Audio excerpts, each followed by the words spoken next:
అంత విలువ గల కాయిన్లు మనకెందుకు ఫ్రీగా ఇవ్వాలి? దానికి ఒక స్ట్రాటజీ ఉంది. Hi friends, interlink. ఈ ఇంటర్లింక్ గురించి మీరు ఏదో టైంలో వినే ఉంటారు కదా. అసలు ఏంటి ఇంటర్లింక్ అంటే? దీనిలో నిజంగా డబ్బులు వస్తాయా? దీన్ని నమ్మవచ్చా, లేకపోతే ఇదంతా ఫ్రాడా?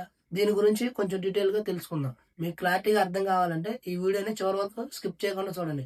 అప్పుడే మీకు క్లారిటీగా అర్థం అవుతుంది. ఇంటర్లింక్ గురించి తెలుసుకునే ముందు, దానికంటే ముందుగా మీరు క్రిప్టో కరెన్సీ అంటే ఏంటో తెలుసుకోవాలి. క్రిప్టో కరెన్సీ అంటే ఏంటో సింపుల్ గా బేసిక్ లెవెల్ లో చెప్తాను. క్రిప్టో కరెన్సీ అంటే ఒక డిజిటల్ మనీ.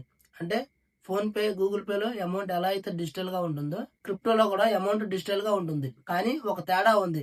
ఇది బ్లాక్ చైన్ అనే టెక్నాలజీ మీద పనిచేస్తుంది. ప్రతి క్రిప్టో ప్రాజెక్ట్ కి ఒక ఉపయోగం, ఒక లక్ష్యం ఉంటుంది. క్రిప్టో కరెన్సీ అనేది ఒక దేశ కంట్రోల్లో గానీ, ఒక బ్యాంక్ కంట్రోల్లో గానీ ఉండవు. మనం ఎవరి నుంచి ఎవరికైనా ట్రాన్స్ఫర్ చేసుకోవచ్చు. కొన్ని సంవత్సరాల క్రితం ఇంటర్నెట్ వస్తుంది, ఫోన్ తోనే ప్రపంచం ఉంటుందంటే ఎవరైనా నమ్మారా? చాలా మంది నమ్మలేదు. కానీ ఇప్పుడు మొబైల్ ఉంటే చాలు, ప్రపంచం మన చేతుల్లో ఉంటుంది. చాలా మంది నిపుణులు డిజిటల్ కరెన్సీ, వెబ్3 టెక్నాలజీ అనేది భవిష్యత్తులో మరింత డెవలప్ అవుతుందని భావిస్తున్నారు. ప్రతిదాన్ని తక్కువగా చూడకుండా టెక్నాలజీని బట్టి మనం అప్డేట్ అవుతా ఉండాలి. ఏ ప్రాజెక్ట్ అయినా సరే ఎర్లీగా చేరితే ఎక్కువ అవకాశాలు ఉంటాయి. అలా అని ప్రతి ప్రాజెక్టు సక్సెస్ అవుతుందని గ్యారంటీ ఎవరు ఇవ్వలేరు. కొన్ని ప్రాజెక్టులు పెద్దవిగా మారతాయి, కొన్ని ప్రాజెక్టులు మధ్యలో ఆగిపోతాయి, మరికొన్ని ప్రాజెక్టులు మాయమైపోతాయి. ప్రతి ప్రాజెక్టు మనం అనుకున్న విధంగా సక్సెస్ అవుతుందని మాత్రం అనుకోకండి. ఈ రోజు ఒక బిట్ కాయిన్ విలువ లక్షల్లో ఉంది. అంతెందుకు, రీసెంట్ గా వచ్చిన పై నెట్వర్క్ ఫ్రీ మైనింగ్ ఇచ్చినప్పుడు ఎవరైనా సీరియస్ గా తీసుకున్నారా? తీసుకోలేదు. ఈ రోజు అది ఎక్స్చేంజ్ లో లిస్ట్ అయింది. ప్రజెంట్ మార్కెట్ లో ఫ్రీ మైనింగ్ ఇచ్చే క్రిప్టో ప్రాజెక్ట్ చాలానే ఉన్నాయి. అంత విలువ గల కాయిన్లు మనకెందుకు ఫ్రీగా ఇవ్వాలి? దానికి ఒక స్ట్రాటజీ ఉంది. ఎక్కువ మంది యూజర్లను ఆకర్షించడం, కమ్యూనిటీ పెంచడం, నెట్వర్క్ ను బలపరచడం. ఎగ్జాంపుల్, జియో మొదట్లో ఫ్రీ డేటా ఇచ్చింది. ఎందుకు?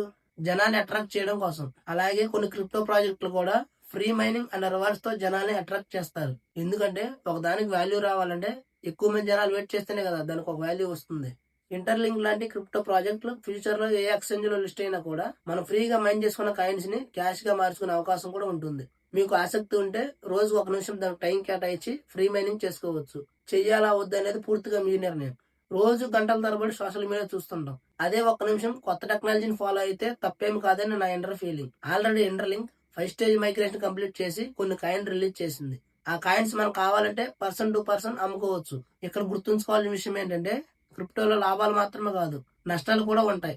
ఎగ్జాంపుల్, స్టాక్ మార్కెట్ లో షేర్ వాల్యూస్ పెరుగుతూ తగ్గుతూ ఉంటాయి కదా, సేమ్ అలాగే క్రిప్టో మార్కెట్ కూడా అలాగే ఉంటుంది. చాలా మంది ఇంటర్లింక్ యాప్ మొబైల్ లో డౌన్లోడ్ చేసుకుని అసలు అది ఎలా యూజ్ చేయాలో కూడా తెలియక పక్కన పడేసిన చాలా మంది కూడా ఉన్నారు. అలాగే డౌన్లోడ్ చేసిన తర్వాత ఫేస్ వెరిఫికేషన్ అవ్వకుండా కాయిన్స్ మైండ్ చేసే వాళ్ళు కూడా చాలా మంది ఉన్నారు. ఫేస్ వెరిఫై అయితేనే ఇంటర్లింక్ యాప్ అనేది ఓకే అయినట్టు, అది గుర్తుపెట్టుకోండి. అలాగే ఇంటర్లింక్ మీద మీకు గైడ్ చేయాలని అనుకుంటున్నా. మీకు ఏదైనా డౌట్ ఉంటే కింద కామెంట్ సెక్షన్ లో చెప్పండి. అలాగే మరిన్ని అప్డేట్ కోసం మన ఛానల్ సబ్స్క్రైబ్ చేసుకోండి.